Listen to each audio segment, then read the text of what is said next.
What if the Mongols had never been stopped? What if the Islamic world fell as Baghdad did, reduced to ash and silence? They were the most feared warriors the world had ever seen. They had burned cities, shattered empires, and left mountains of skulls behind them. Baghdad fell. Damascus abandoned. One city after another collapsed under their ruthless charge. And then they came for Egypt. In the early 13th century, the Mongol Empire erupted from the steppes of Central Asia like a storm. Led by Genghis Khan, they swept through Persia, Russia, and China, destroying cities and enslaving millions. But the nightmare truly struck the Islamic world in 1258, when Hulagu Khan, grandson of Genghis Khan, reached Baghdad, the capital of the Abbasid Caliphate. In 1 week, centuries of Islamic civilization were turned to ash. The caliph was wrapped in a carpet and trampled to death. The Mongols believed spilling royal blood was bad luck. But they didn't stop there. They marched west. Aleppo, Damascus. Cities surrendered without a fight. But in 1260, something unthinkable happened. For the first time in decades, the Mongols were defeated in open battle. Not by a European crusade, not by the Chinese, but by a slave army forged in Cairo, the Mamluks. Only Egypt remained. But Egypt was no ordinary target. It was ruled by the Mamluks, elite slave warriors, hardened by decades of warfare and palace intrigue. And among them stood a brilliant new leader, Sultan Qutuz, once a slave himself, now a king. He knew what was coming. In Egypt, the Mamluks were a warrior class with origins as slaves, trained from a young age to become highly skilled fighters. They served as the military elite for the Ayyubid sultans of Egypt and Syria. Over time, their influence grew, and by 1250, they overthrew the Ayyubids, establishing the Mamluk Sultanate. 10 years later, in the summer of 1260, Cairo stood as a shining gem on the Nile's banks. The city's residents went about their daily lives, unaware that within the palace, 4 Mongol envoys had captured the full attention of Sultan Saif al-Din Qutuz and his generals. These envoys had arrived on behalf of Hulagu Khan, delivering a letter with a clear ultimatum: submit to Mongol rule or face utter destruction. The Khan threatened to destroy all mosques and kill every Muslim child if Qutuz refused. For a moment, the Sultan and the envoys exchanged silent glances. Then, Qutuz stepped back to consult with his generals, while the Mongols watched with smug confidence. The envoys arrived in Cairo bearing a message from Hulagu Khan, the king of kings of East and West, the supreme Khan. They declared that they were soldiers of God on earth, created in his anger. Submit to us before it's too late. We will not be moved by tears. You've heard how we've cleansed the earth of those who defied us and slaughtered countless people. The choice is yours. Flee if you can. But what land will shelter you? What road will save you? Your prayers against us will go unanswered. Give us your response quickly, before the flames of war reach you. Many Mamluk commanders thought it wise to surrender to the Mongol demands, but Qutuz had a different view. He acknowledged the overwhelming odds the Mamluks faced against the massive Mongol army, but his pride and determination would not allow him to bow down. Egypt needs a warrior as its king, he declared. If no one else will come, I will go and fight the Tatars alone. With that, Sultan Qutuz ordered the envoys seized, cut in half at the waist, then decapitated. Their heads were displayed on Cairo's formidable Zuwila Gate. The message to Hulagu was clear and final. The Mamluks would not submit to the invaders. The killing of the envoys enraged the Khan, and preparations for a full-scale war began immediately. Qutuz now faced a daunting challenge. He was severely outnumbered. The Mamluk Sultanate was divided into 24 districts, each required to supply 1,000 troops. This gave Qutuz a total of 24,000 cavalry, 4,000 royal Mamluks, 10,000 Mamluks of the emirs, and 10,000 regular soldiers of various backgrounds. Meanwhile, Hulagu commanded a force of 60,000 troops stationed across Syria. Despite the odds, Qutuz began preparing for the defense. Crucially, he sought the support of his rival Baibars, one of the era's most skilled military commanders, by promising him control of Aleppo after the war. Baibars, of Turkic origin, either Kipchak or Cuman, belonged to the Barley tribe from north of the Black Sea.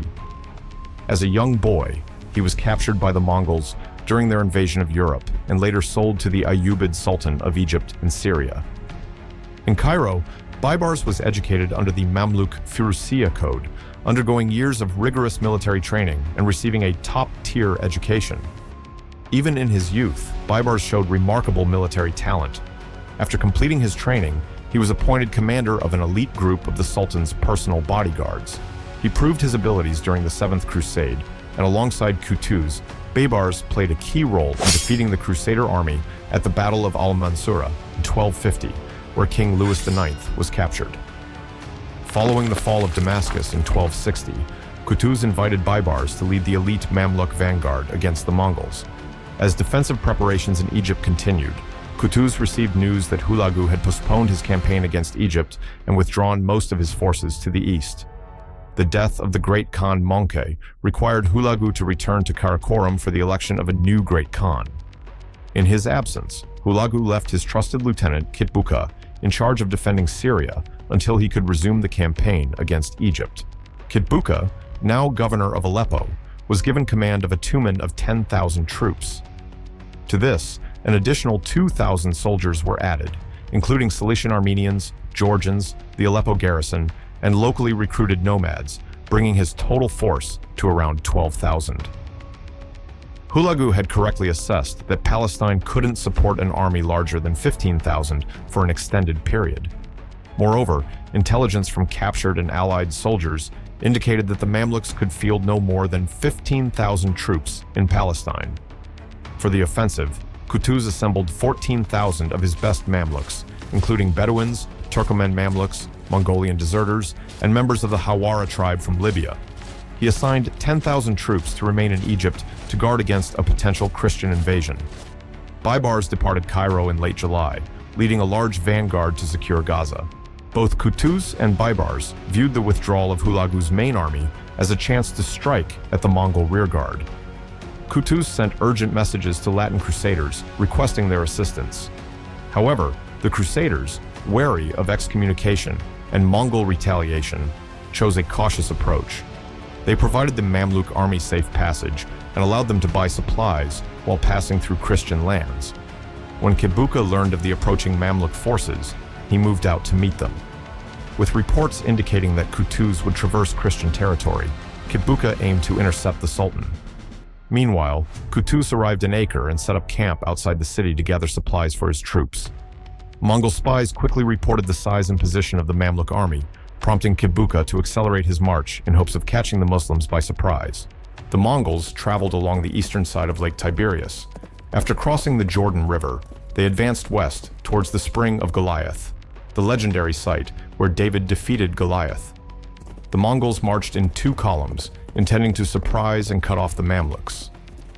Cilician Armenian and Frankish troops led the vanguard, familiar with the terrain and able to guide the rest of the army. The Jezreel Valley was bordered by Mount Gilboa to the south and the hills of Galilee to the north. As the Mongol army crossed the Jordan River, they were caught off guard by Baibars' contingent. A sudden barrage of Mamluk arrows initiated the clash. The Christian heavy cavalry moved in to close the distance, but Baibars exploited the element of surprise. Like the Crusaders, he knew the terrain well and positioned his troops to launch a surprise attack while skillfully avoiding detection by Mongol scouts. Cilician armored cavalry engaged the Mamluk lines, disrupting their formation and causing a chaotic skirmish as the Mamluks were pushed back. Kitbuka's view was obstructed by a ridge running north-south where the fighting occurred. Unable to gauge the full extent of the Mamluk forces beyond the ridge, he sent additional troops to support the Christian charge and ordered the rest of his men to form battle lines. Under Baibars' exceptional leadership, the Mamluk vanguard maintained discipline through a series of maneuvers, switching between intense hand-to-hand combat, brief retreats, and arrow volleys, effectively holding off the larger Mongol army while gradually yielding ground. Despite suffering significant losses, Baibars managed to keep his line steady as he maneuvered around the mountain slopes, conducting a fighting retreat under mounting Mongol pressure. His troops reportedly used early forms of handguns, which, though imprecise, were effective at frightening the Mongol horses. This caused chaos and slowed the Mongol advance, with some horses fleeing in panic, leaving their riders behind. After hours of resisting the overwhelming Mongol forces, Baybar's men began to suffer from exhaustion and heavy losses. However, it became evident that Baybar's contingent was just a fraction of the Mamluk army. From the surrounding hills, concealed among the trees, Qutuz watched and waited, ready for the Mongols to come to him. Seeing the Mongols pushing Baybar's back, Qutuz rallied his troops with an inspiring speech, which, according to historians, brought tears to their eyes. He reminded them of the Mongol brutality, declaring, "There is no choice but to fight. If we don't, death awaits not only us, but our families." Kitbuka ordered a full-scale charge, aiming to crush Baybar's vanguard before they could reunite with the main Mamluk force. In response, Qutuz commanded his right flank to surge out from the tree line and attack the Mongol left. Realizing he was surrounded on three sides, Kitbuka directed his troops to charge, shoot, and then break away, hoping to draw the Mamluks into a pursuit. Baybars and Qutuz saw through Kitbuka's feigned retreat and instructed their men to hold their positions and shoot arrows from where they stood. Knowing that Mamluk bows were more deadly at longer distances, they continued to fire despite the Mongol tactics. Realizing the feigned retreat had failed, Kitbuka quickly adjusted his strategy. He ordered most of his cavalry to swing across the valley and charge the Mamluk left flank, while the rest of his forces consolidated to hold against the Mamluk center and right flank. Kitbuka's plan was to use the gentle slope to launch a mass charge that would overwhelm the Mamluk left flank and encircle their army. As the Mongols attacked Qutuz's left flank, they faced immediate trouble. The Mongols' concentrated assault pushed back the Mamluk line. Seeing the danger of his left flank collapsing, Qutuz dispatched a detachment and rushed to reinforce his troops on that side. In the center, Baybars managed to regroup his forces after the fighting retreat and started to push back the Christian heavy cavalry. The combat in the center was intense, with mounted Mamluk and Crusader troops engaged in fierce hand-to-hand fighting. Baybars led from the front, rallying his men to defend their land against the invaders. Meanwhile, the Mamluk left flank was struggling. Sections of the line buckled under the Mongol assault, and some troops began to retreat. As the left flank started to collapse, the Mongols pressed their advantage, aiming to rout and encircle the Mamluk forces. Seeing the dire situation, Qutuz galloped up the hill, urging his men to hold their ground. To make himself recognizable, he removed his helmet and shouted, "Oh, Islam!" 3 times before charging into the enemy with his personal guard. His bravery inspired his troops, and they rallied around him. After another hour of fighting, the Mongol advance began to slow, as Sultan Qutuz managed to stabilize the left flank. Kitbuka found himself in a precarious position. His attempt to overwhelm the Mamluk left flank had stalled, and his own position was now exposed after he committed his last reserves to counter Baybars's attack in the center.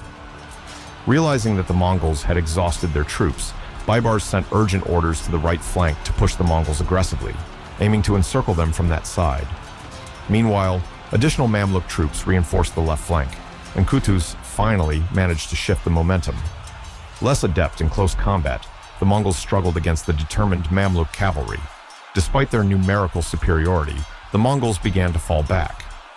Kitbuka's other flank also started to collapse, and it became clear that his position was in serious danger of being completely surrounded. When one of his officers suggested retreating, Kitbuka responded firmly, "We must die here, and that is the end of it. Long life and happiness to the Khan."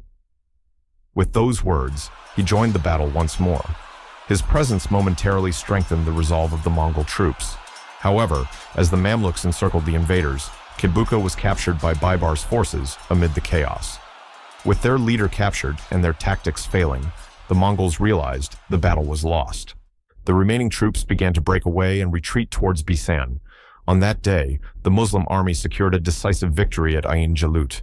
By halting the Mongol advance westward, Qutuz saved the 3 holiest cities, Mecca, Medina, and Jerusalem, from destruction. In doing so, he also protected his Christian neighbors in the west from the feared Mongols, who were often called the Devil's Horsemen. If the Mongols had conquered Egypt, they could have swept across northern Africa to the Strait of Gibraltar, potentially surrounding Europe and launching invasions from multiple fronts. Despite his victory and earning the title Lion of Ain Jalut, Qutuz did not live to fully enjoy his triumph. He was assassinated just days after the battle, while the army was on its way back to Cairo. Qutuz had made powerful enemies during his time, especially among those loyal to the Aybak faction. Baybars, a leading figure in the Bahri faction and Qutuz's most formidable rival, was likely involved in Qutuz's assassination. This was possibly a revenge act, because Qutuz had failed to fulfill his promise of granting Baybars control of Aleppo, fearing Baybars's growing power and ambition. After the army's victorious return to Cairo, Baybars succeeded Qutuz as the new Mamluk Sultan. Like Qutuz, Sultan Baybars was a skilled ruler who upheld the strong Mamluk traditions. Despite their political differences, both leaders played crucial roles in preserving Islam from destruction at Ain Jalut. A quote from Ibn Khaldun. On that day, the heavens trembled and the world breathed again. Today, Ain Jalut is a quiet place. No monuments, no towering memorials, just rolling green hills and a spring. But beneath the grass lies the memory of one of the most important battles in human history, where a storm was halted and a civilization saved itself from the edge of extinction. If you enjoyed this deep dive into history, make sure to like, subscribe, and hit the bell for more forgotten battles, empires, and turning points that shaped our world. Share your thoughts below. Could the Mongols have recovered if Hulagu had stayed, or was this their destined decline?